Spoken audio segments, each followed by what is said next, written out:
যুক্তরাষ্ট্রে ভ্রমণের পরিকল্পনা করা বাংলাদেশিদের জন্য নতুন করে হিসাব বদলে গেছে। এখন শুধু ভিসা পেলেই যুক্তরাষ্ট্রে যাওয়া নিশ্চিত নয়, কারণ যুক্তরাষ্ট্রের নতুন ভিসা বন্ড তালিকায় বাংলাদেশের নাম যুক্ত করা হয়েছে। এর ফলে বাংলাদেশি নাগরিকদের যুক্তরাষ্ট্রে ভ্রমণের ক্ষেত্রে সর্বোচ্চ $15,000 পর্যন্ত জামানত জমা দিতে হতে পারে।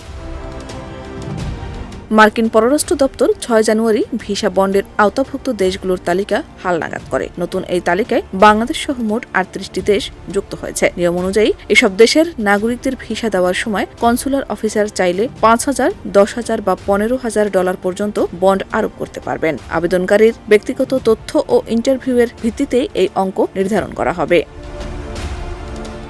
বাংলাদেশের ক্ষেত্রে এই নতুন নিয়ম 21 জানুয়ারি থেকে কার্যকর হবে। বন্ডের অর্থ যুক্তরাষ্ট্রের অর্থ মন্ত্রণালয়ের নির্ধারিত অনলাইন প্ল্যাটফর্মের মাধ্যমে জমা দিতে হবে। তবে কনসুলার অফিসারের নির্দেশনা ছাড়া আগে থেকে কোনো অর্থ জমা না দিতে সতর্ক করা হয়েছে।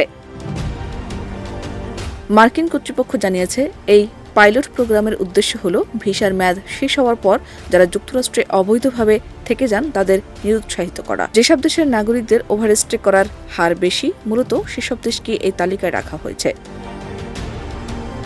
ভিসা বন্ডের টাকা স্থায়ীভাবে কেটে রাখা হবে না। নির্ধারিত সময়ের মধ্যে যুক্তরাষ্ট্র ত্যাগ করলে, ভিসা পেয়েও ভ্রমণ না করলে বা বিমানবন্দরে প্রবেশে বাধা পেলে এই টাকা ফেরত পাওয়া যাবে। তবে কেউ যদি নির্ধারিত সময়ের বেশি থাকেন বা আশ্রয়ের আবেদন করেন তাহলে বন্ডের টাকা বাজেয়াপ্ত হবে।